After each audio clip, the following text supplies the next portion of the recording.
दिल्ली के deputy CM Manish Sisodia को CBI ने शराब नीति केस में गिरफ्तार कर लिया है। हालांकि 26 फरवरी की सुबह जब सिसोदिया पूछताछ के लिए जा रहे थे, तभी उन्होंने इस बात का ऐलान कर दिया था। हालांकि गिरफ्तारी से पहले डिप्टी सीएम का अंदाज कुछ और ही संदेश दे रहा था। विक्ट्री साइन दिखाना, राजघाट पहुंचना और फिर संकेतों में 2024 का जिक्र करना।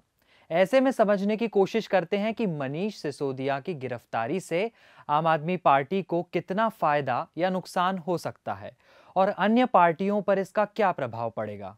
सबसे पहले मनीष सिसोदिया के गिरफ्तारी से कुछ घंटे पहले के इवेंट को डिकोड करते हैं।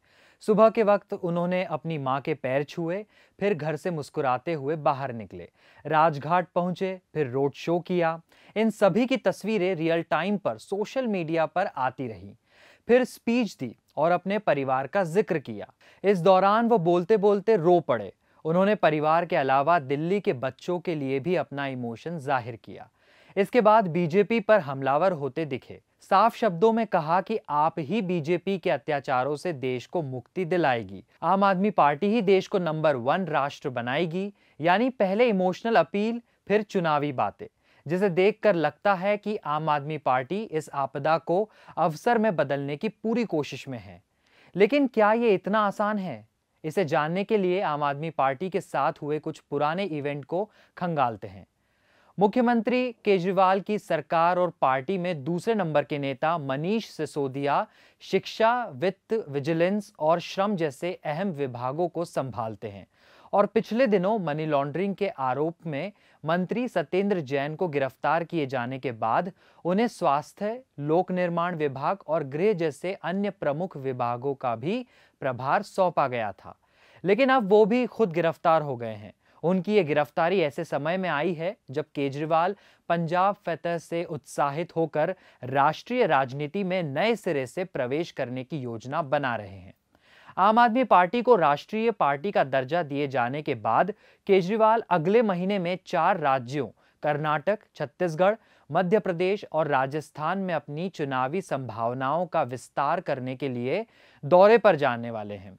नाम न छापने की शर्त पर द क्विंट से बात करते हुए दिल्ली में आम आदमी पार्टी के एक वरिष्ठ नेता ने स्वीकार किया कि पार्टी नेतृत्व एजेंसियों की लगातार जांच से चिंतित है।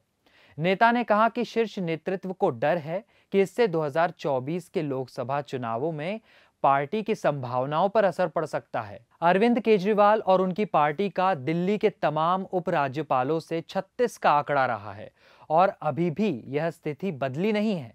साथ ही जब एमसीडी चुनावों में दिल्ली की जनता ने उसे बहुमत दिया, तो भी बीजेपी ने मेयर का चुनाव आसान नहीं रहने दिया।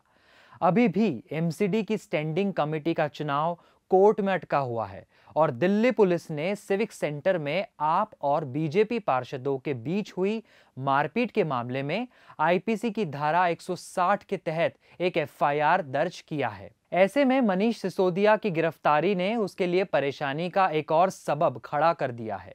बीजेपी अब केजरीवाल और आम आदमी पार्टी पर खुलकर हमलावर है।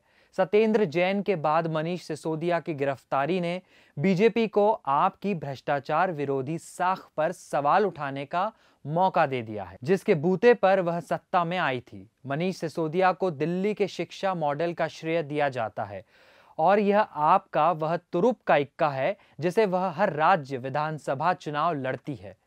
पिछले साल उसने पंजाब में जीत हासिल की थी। भले ही वह गुजरात में हार गई, लेकिन बिना लड़े नहीं। लेकिन शिक्षा मॉडल का शिल्पकार ही अब गबन के आरोपों में जेल में है। ऐसे में आप जब भी किसी आगामी चुनाव में अपने शिक्षा मॉडल की बात करेगी, बीजेपी या इसके अन्य विरोधी सिसोदिया की गिरफ्तारी का जिक्र भी जरूर करेंगे।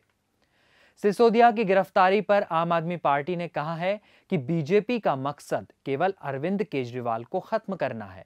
आम आदमी पार्टी आंदोलन के गर्भ से निकली पार्टी है। हम इनसे नहीं डरते हैं। सिसोदिया ने एक पत्रकार से लेकर एक सामाजिक कार्यकर्ता और अब एक कुशल राजनेता तक एक लंबा सफर तय किया है। दिल्ली के उप मुख्यमंत्री को कई लोग दिल्ली सरकार का प्रशासनिक चेहरा मानते हैं। सीएम केजरीवाल के साथ उनकी अब तक की ट्यूनिंग शानदार रही है। केजरीवाल और सिसोदिया पिछले 2 दशकों से अधिक समय से साथ काम कर रहे हैं। सिसोदिया एक टीवी चैनल के साथ एक रिपोर्टर और एंकर के रूप में काम कर रहे थे। जब उन्होंने केजरीवाल के एनजीओ परिवर्तन का एक पैम्फलेट देखा, जो लोगों को सरकारी कार्यालयों में अपना काम कराने में मदद कराता था, उन्होंने खुद को एक वॉलंटियर के रूप में उसमें पंजीकृत किया और अपने खाली समय में केजरीवाल के साथ काम किया। इसके बाद उन्होंने टीवी चैनल छोड़ दिया और केजरीवाल के साथ पूर्णकालिक रूप से जुड़ गए।